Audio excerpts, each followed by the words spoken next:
So, one of the things I was concerned about when I decided to interview today and concerned about this clinically and also socially was I was afraid that that there was a possibility, because I didn't know much about you, that there was a possibility that there is a possibility that a story like this can be used by the sorts of person that you described your father-in-law as being, as a method of aggrandization and status. But I was concerned about that. The facts of your situation put that to rest for me very quickly, mostly because there was a huge gap between when this happened and when you started talking about it publicly. The other thing that you did that also put my mind to rest about that was that you said that you were unwilling to talk about any of this because even though you had severed ties with your mother, you were afraid that if you did, that was going to put her at risk. And that indicated to me that you were able to, well, first of all, you weren't trying to engage in some sort of casual self-aggrandizement, but you would also be, cautious in your willingness to share the intimate details of your life because of the potential cost that might have to others. Yes, that was I was nervous about this interview as well for that particular reason, because I'm not saying it's your particular political leanings, but I do know a large base of your fan base are on the right end of the spectrum, conservative end of the spectrum. Yeah. They might have some questionable opinions about me or my family or potential blowback. There's a non-zero chance that me doing an interview with you means that I'm on Fox News for a week. That's just a non-zero possibility in that world. So I had to establish that and talk with my family about, this is the possibility of what could happen, but the positive that could come of it, me and you having a positive discussion about this that could potentially help somebody. And if I could help another group of people that might, again, the boundaries don't matter. To me, those labels don't matter. Yeah. It's all about the human connection. And if me talking about my pain can help even one person not turn into me, that's all I want. I don't care about the fame. Why do you think you want that? I mean, it's an interesting desire, because, you had many reasons to turn against the entire human race, and you were very close to doing that. And you had done almost everything to put yourself in a position where that was the most likely outcome, but you didn't. And you didn't because, at least in part, large part, because of the true affiliation that you had established with at least one friend who was there to remind you that no, you were actually a human being and that you should act like one, even if you couldn't see that in yourself. And then there's also this call now, you were brutalized pretty hard when you were little. And yet there seems to be a calling within you that insists that what is of most value is for you to use your experiences, terrible as they were, in the most beneficial manner possible. Because I see my children smile. Okay. I see my children smile. And that means that if they're smiling, then they can be happy. And if I have a chance to not be what my family did and to make a person that's way better than me, that has this knowledge, that has this knowledge and knows what I went through and knows the stuff I went through, and I can help that to help the next one not turn into me. Then maybe I can make something worth out of all of this pain. Maybe it's not all for nothing.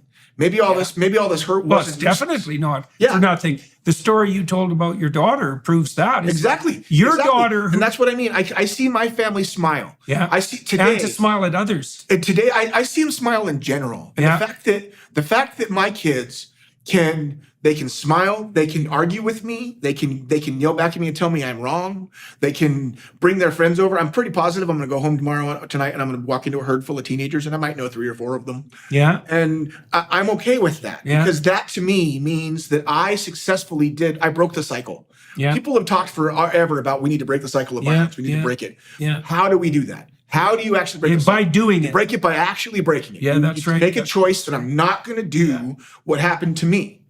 And like you said, you have 2 options. That I can either go into the abuse and be the abuser, or I can go and stop the abuse. And I think early on I decided that I was going to be the one that stopped the abuse if I could.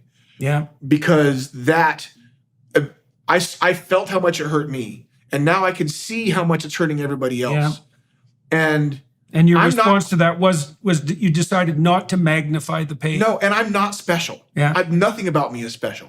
The only thing special about me is that I'm willing to talk about it. I'm pretty sure whoever listening to this, you have 4 or 5 friends that are like me, if you're not like me yourself. I'm not special. There's millions of me. Yeah. The problem is those ones either can't or won't or shouldn't talk about it. They're either in jail, dead, or have so much social affectation and so many social problems that they just are unable to talk. And if I can help them have a voice, that's worth it for me. I never had a purpose. So let me. I think my whole life I was really craving to feel valued and to feel like I added value to somebody else. Yeah. And I never had that until now. And now I do. Yeah. Okay. So let's close with this. I have one more question for you. You talked about your stepfather, and you basically described him as a violent, narcissistic psychopath. Right? He was out for whatever he could get in the short term from other people, and damn the cost, whether it was to him or to anyone else. Yeah. Okay. You're oriented towards helping people in dire straits redeem themselves.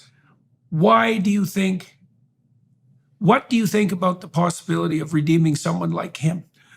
So people have asked me about that, about my thoughts about reconnecting with my mom and forgiveness and that. And I'm all for it. I'm all for forgiveness as long as there is acknowledgement and movement towards good. If there's acknowledgement and ownership. That's like a precondition. The precondition. You have to acknowledge and own what you're doing and move towards the good. Right, but some people seem hell-bent on never doing that. And in that case, I'm sorry, I can't do that because I've given too much of my life to toxic. What do you think distinguishes, this is a very hard question. It's a very hard question. What do you think distinguishes someone who's in that potential pit of narcissistic hell and decides to get out from the person who's in that pit of narcissistic hell and decides to stay in and pull everyone else in and to make it worse?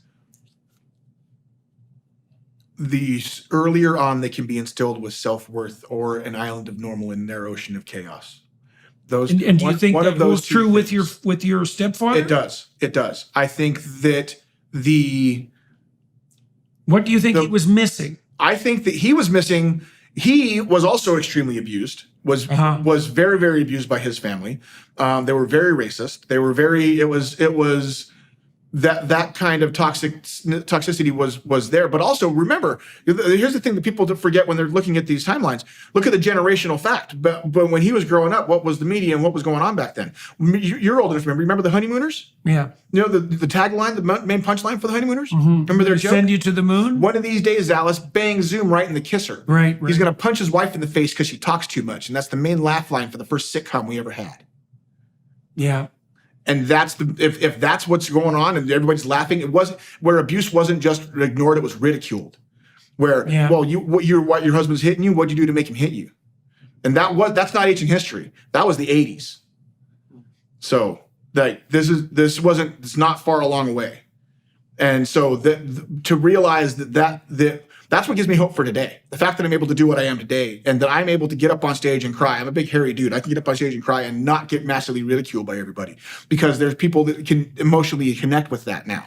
We're able to talk about these things in a more open way and not have it be ostracized and ridiculed and pushed off to the side. Because for decades and decades it was, where the abuse was pushed off and you had battered women's shelters came up because they had to be a way for the woman to escape the husband so he could have the house and she needed to leave.